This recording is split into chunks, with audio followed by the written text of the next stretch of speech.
झारखंड में विधानसभा चुनाव की आहट सुनाई देने लगी है। चुनाव आयोग ने नवंबर में चुनाव होने का संकेत दिया है। अब बस कुछ ही वक्त बचा है और राजनीतिक गतिविधियों में तेजी आ गई है। सभी दल, चाहे वो भारतीय जनता पार्टी हो, उनके सहयोगी हों या फिर सत्ताधारी झारखंड मुक्ति मोर्चा, सभी अपनी अपनी तैयारियों में जुटे हुए हैं।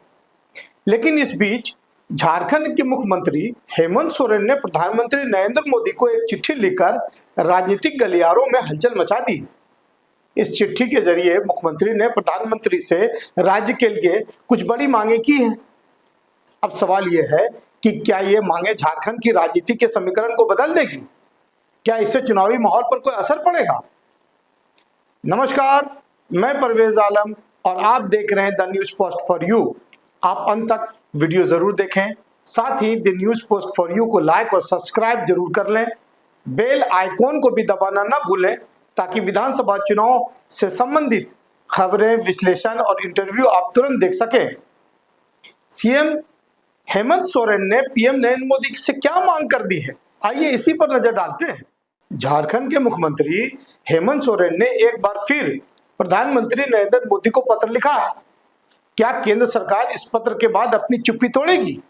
यही सवाल अब हर झारखंडी के मन में है। लेकिन सवाल यह है कि क्या वाकई इस पत्र से चुनावी समीकरणों पर कोई फर्क पड़ेगा? यह पत्र औपचारिकता से कहीं अधिक है। यह एक लंबी ठहरी हुई गुहार है।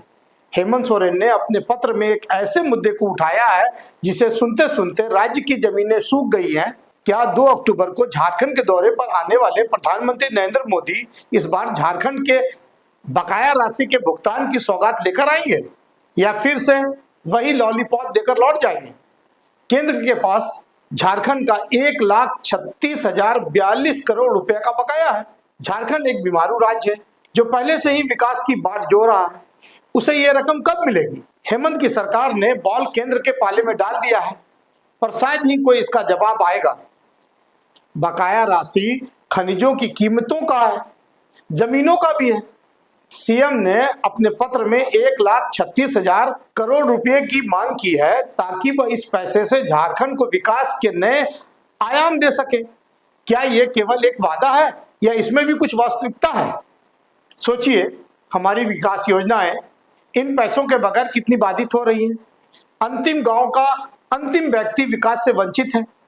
हेमंत सोरेन ने स्पष्ट किया है कि झारखंडियों का हक मांगने पर जेल में डाल दिया जाता है, लेकिन वह फिर कहते हैं कि वह हर कुर्बानी के लिए तैयार है। मुख्यमंत्री ने पीएम मोदी से आग्रह किया है कि अगर किस्तों में भुगतान नहीं हो सकता है तो कम से कम ब्याज का भुगतान शुरू कर दिया जाए, नहीं तो रिजर्व बैंक के माध्यम से सीधा झारखंड के खाते में ही पैसा डेबिट कर दिया जाए। यह पैसा झारखंड के गरीब आदिवासी लोगों के हक का है। अगर पैसा नहीं आएगा तो विकास की गति थम जाएगी। हेमंत सोरेन ने झारखंड की कई सभाओं में कहा है कि अगर केंद्र बकाया राज्य का पैसा नहीं दे सकती तो ब्याज ही दे दे। तो मैया योजना में ही मां बहनों को हर माह उनकी सरकार 2,000 रुपया देना अभी से शुरू कर देगी। उन्होंने अपने पत्र में कहा है कि हम स्पेशल स्टेटस या केंद्रीय बजट का हिस्सा नहीं मांग रहे, हमें हमारा हक चाहिए। यह एक सीधी, स्पष्ट और तीखी मांग है। हेमंत सोरेन ने आगे कहा कि हमारी मांग सिर्फ न्याय की है, विशेषाधिकार की नहीं। यह सिर्फ एक पत्र नहीं, यह झारखंड की जनता की आवाज है।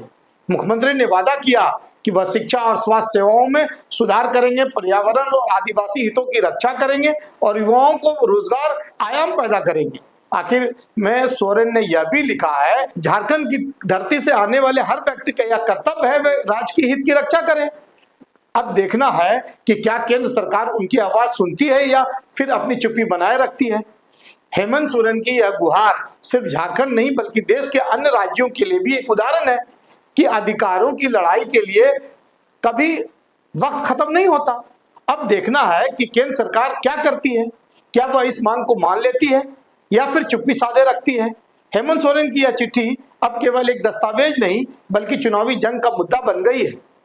नमस्कार, जोहार।